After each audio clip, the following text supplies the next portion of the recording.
These are the 7 hacks to spot property deals that no one else sees. Because every week people send me property listings asking, Ed, is this a good deal?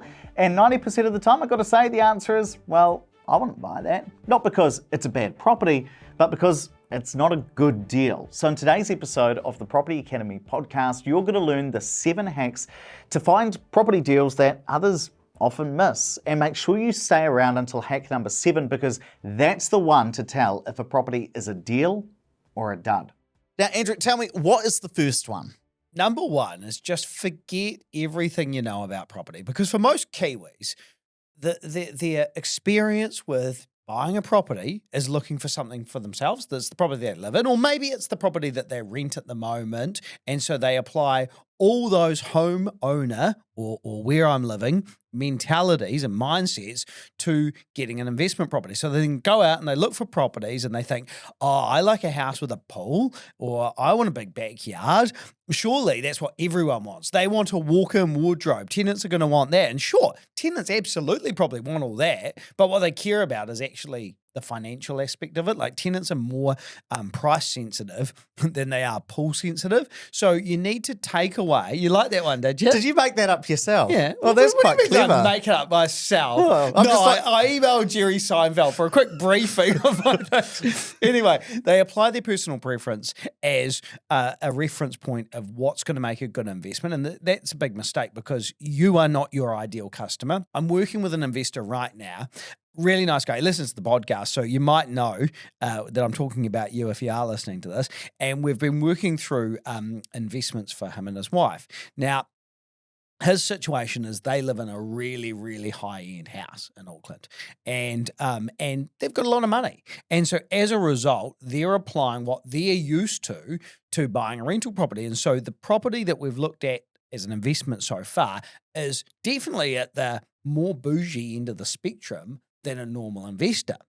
However, the feedback after doing a site visit was quite small. And I was like, actually, it's probably about 3 times the size of entry-level stuff in Auckland. That's actually quite big by normal investment standards. Yeah, but he's rich, so he's used to something more. The other mistake people make is they'll say, oh, but if it's got a walk-in wardrobe or a pool, it'll get more rent, or people will pay more than that. And it's like, okay, you might get more rent, but is it worth spending that money to get the extra rent? So say, for example, you're going to spend an extra $100,000 on a couple of features and it gets you an extra $50 a week in rent.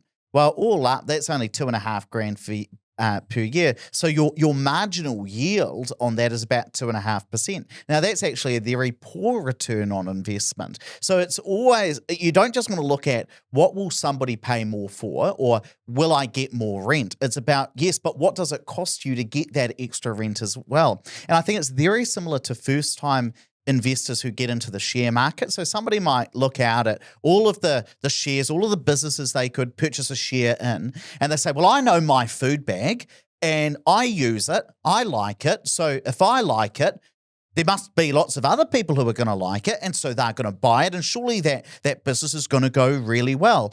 And so then they put 10K into my food bag's IPO, and then all of a sudden, if they'd actually done that and held on, they would have lost $8,600, because that particular share has performed very poorly since it first IPO'd. And so if you did put 10K in, that 10K would be worth $1,400 today. And it's about saying that the value of a share is more than just about whether you like the product or not. It's about, is there demand for it? Does the company have too much debt? How much debt does it have? What are the costs? Is it profitable or is it not? And so it's much different investing in shares than just buying a product that you happen to like. And it is exactly the same in property.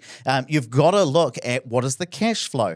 How much do properties in that area tend to go up in value? What has the capital growth like been in the past, and what do you expect it to be in the future? These are all of the mindset approaches you need to have that you typically wouldn't have when you're just going out and looking for a rental to live in yourself, or a property to buy yourself. So what's hack number 2? I think then you need to pick your approach when it comes to property, and you need to stay hyper focused. Because what people do is they typically go on Trade Me and they look at all the properties that are available. And right now there's about 47,000 properties available on Trade Me. Now, rather than start to flick through those and then basically convince yourself, oh, that's a nice property, I should buy that as an investment. You need to pick your approach first, and we call that strategy, but approach is your way that you're going to invest. Are you going to be a buy and hold? Are you going to be a build and hold? Are you going to be a renovator, a burst strategy? Are you going to be a flipper? And you need to find the right property for that strategy. And I think there are kind of two approaches that really work well in 2026. The first is renovations, what we call cash flow hacking, which is where you buy an older property, you do it up in very specific ways. We talk about it in our book and on our website, things like changing an old dining room into a bedroom to get the rent up. And the other one is the build and hold, where you're investing in new builds, taking that more hands-off strategy, which typically tends to work for people in quite busy jobs or if you've got young kids, because in that case, you do want something that is a little bit low maintenance, and then you also don't have to follow all of the rules that you usually would, things like the LVRs. What's hack number 3? Look for a distressed seller. Now, most people think, okay, I'm going to buy a distressed property, like an older property where I can add value, I can do it up, I'm going to make some money on that. And I think often, because these properties tend to be cheap, we trick ourselves into thinking they're good value, but cheap doesn't necessarily mean good value. Now, I don't do that. I look for distressed sellers. And when I say distressed sellers, I mean like an opportunity with the person that's selling the property. And just thinking back to when we had Peter Wolfkamp on the show recently. Oh, yeah, he's the guy from The Block, the builder on The Block who goes around and helps people out. Yeah, and I think he's had like a News Talk ZB show for like 20, 30 years. Yeah, like an expert on renovations. He said that he works with a lot of people that look for these old villas and they think, okay, I can do it up. Now, it might cost them, say, $300K less than a fully renovated property next door. And they think, okay, I'm going to add some value to this. And then they go and spend $500K doing the renovation because they have a price blowout, and renovations, let's face it, always cost more than you expect them to. You're better just to have lower risk and buy the one that's already fully renovated. So I think the kind of message there is it always looks easier or sounds easier than it is to make money when it comes to adding value. And not to say there isn't opportunity there, because there is, but there's also probably more people that don't actually do that well out of a renovation project compared to the ones that actually make decent money out of it. Well, I suppose the main thing there is if you look at a really distressed property, sometimes that comes with a lot of maintenance that doesn't actually add that much value. So things like roof replacements don't tend to add much value. Fixing piles, re-leveling floors. These are the things that people just expect to be right and so don't pay lots and lots more money for. And so rather than looking at the distressed property that you can see looks really shabby and hasn't been painted in 30 years. It's about looking for the distressed seller. And I know that there are some things that you can look out for to try and find these people. Yeah, so if you're using Trademe to have a flick through properties, start to look for some of the wordings that people use in their ads, like, motivated vendor or must sell and mortgagee sale, all those kind of things where you know that the seller is probably going to accept a lot of offers, or at least consider a lot of offers. And one of the things that I do is I always, if I've got a situation like that, I'll talk to the agent about what other than price does the vendor want? And it could be that they say a really quick settlement. And so then I'll offer a lower price, but a settlement next week. Like I'll offer something that will actually appeal to those needs as opposed to the financial needs. And I'll tell you number 4, which is searching by days on the market. So if you go on TradeMe, typically what you'll see, or the way a lot of people go about searching for properties, is they go on there and then they look at their listings in their area and they filter it, or they sort the listings by latest listings. Well, I just want to see the ones that have just hit the market. Whereas actually, I think you want to do the opposite. So what I'll often do is sort the listings by latest listings, scroll down to the bottom of the page, and I want to look for the properties that are on page 72 that have been hanging around the market for the last year to 18 months that nobody's looking at anymore because all of the home buyers just want to see, well, what's most recently hit the market because, oh, yeah, I've already checked everything else. That's one way that you can see those people who might be a little bit more distressed, a little bit more willing to lower their price. And what can sometimes happen, and if you're going to take this approach and you're talking to the agent, one of the questions I like to ask is, what sort of offers has this seller rejected in the past, because that will give you an understanding of what they've said no to. And then you might ask, well, if they got these offers today, would they accept it again? The answer might be yes. Then you go in even lower than that again. But just getting a kind of a lay of the land there. But I love looking at properties that have just been lingering on the market for ages, because then people think, oh, well, that seller must not want to lower their price. Sometimes that will be the case, And also- but sometimes it's not. And also other people might think, what's wrong with that property that it hasn't sold? What's number 5? The 5th hack to try and find properties that or spot deals that nobody else sees. You've just got to be focusing on the data. And the reason you've got to do this is because most people, investors, are going to look at the properties themselves. And again, they're focusing on what they're used to. So it might be the house down the street, it's pretty close to there, and it's within, and they'll start by, focusing on that when it comes to the Trade Me kind of sorting. You don't want to do that. You want to look at the data first and use that data to decide what the right property might be and what your criteria or buying criteria should be. And the way I do this is I use the Area Analyzer, which is a tool that's been released on our website, Opus Partners.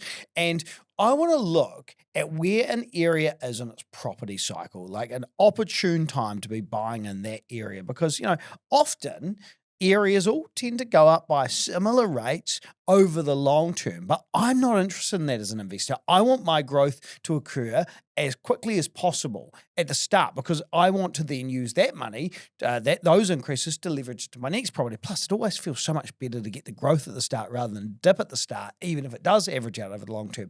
So I'd use Area Analyzer and I'd start to figure where's going to be the opportunity in the next, say, 5 to 10 years. And then I'd really drill down into the right tenants for that area. So I'd use the tenant tool, and there I'd look at, for example, I was looking at Mount Roskill last night for an investor of mine. And I was looking at, okay, well, does the property that they're going to invest in, does that suit a big chunk of tenants? And if the answer is yes, awesome. If the answer is no, well, maybe we need to rethink the strategy. And that's because the tenant tool that you just mentioned, which is obviously part of Area Analyzer, which we'll link down in the description, that shows you what tenants are actually renting in that area right now. This is the kind of data that a lot of people don't look at. And even though some of these will seem really simple or obvious, like look at the data, in the past it's been very difficult to be like, well, which data should I look at and where can I get it for free? And so that's why we kind of created and put it all in one space. Also, I do think that people listening to the show are probably used to hearing things like use the data,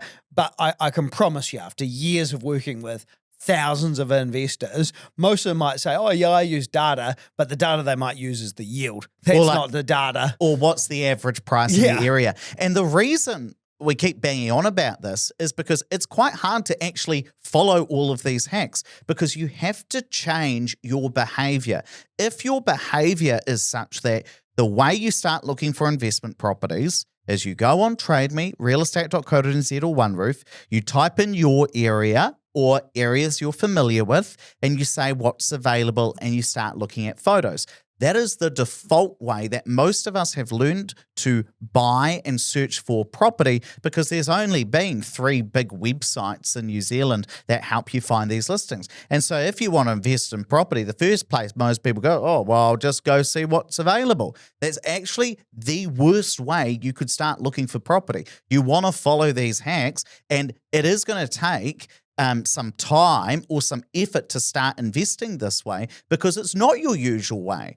But that's exactly the point. And I'll tell you kind of number 6, the 6th hack to find property deals that nobody else sees, is to look at off-market deals. And that's because most people are searching through listings on Trade Me, and you may not realize that there is a whole other way to invest if you're really hunting for them. And they are called off-market deals, which, I mean, this is almost the literal definition of finding deals that no one else sees, because in that case, they are not listed on Trade Me. Now, there are a couple of ways to get these. You might talk to real estate agents who might do off-market listings. So they might have a seller who wants to move really, really quickly. They don't want to go through the whole process of listing their property online. They don't want to go through the process of waiting for an auction. So they approach the real estate agent and say, hey, here's a property. Maybe you can find me a buyer. I mean, another example here at Opus Partners, our company, Andrew, we only do off-market deals. We don't advertise our properties on Trade Me or Facebook. There are a couple of other businesses like us. And the reason that you might do that is because it means that the investors or the buyers don't have to worry quite as much about FOMO, and serious buyers can just purchase the deals that look good to them. Now, if a property is being sold off market and you find it that way, it doesn't automatically mean that that is a bargain deal, right? You still got to run the numbers, right? But if you don't use a property investment company like Opus or another company, how might you get off-market deals? I think you'd probably want to do that with connections. So probably the most successful off-market deals that most people would do would be through groups like the Property Investors Association. So if you belong to one of those associations, you're talking to someone, and there's some people that at the moment they're getting out of their rental properties, their older portfolio, maybe there's an opportunity there. The way that I would buy off-market deals back when I was doing the earthquake damaged houses in Christchurch, we'd do flyer drops, we'd do phone calls, we would ask for referrals, we had a website, we'd do quite a lot of proactive kind of marketing, I guess you could call it.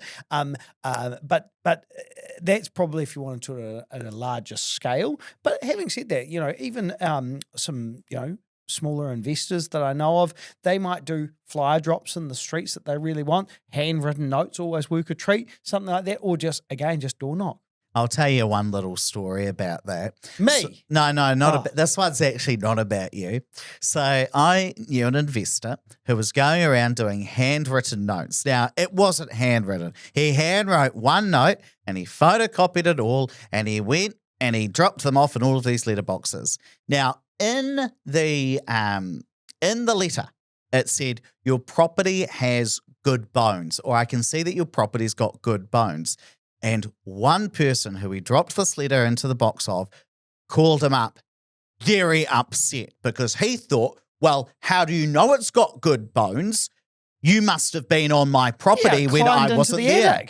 And so this guy, I mean, there was a big misunderstanding. He hadn't actually been on the property, but because this guy genuinely believed this was a handwritten note just written for him, not for his neighbors, well, he must have been on my property. Otherwise, how does he know? Now, the truth of the matter is he didn't know. What he wanted was a foot in the door so he could have a conversation. But just be aware that that can sometimes happen. Now, in that case, the investor did not handle himself particularly well, and I'm not sure whether that one made it into the paper. It probably did at one point. And the last one, hack number 7 to find deals that nobody else sees, is actually run the numbers. And the best way to do this is in Opus Plus. This is our free app where you can run the numbers on any investment property in the country, look at the return on investment, look at what the cash flow is. Because the wrong way to run the numbers on an investment property is what everybody does. They say, or a lot of people do, what's the rent for the property?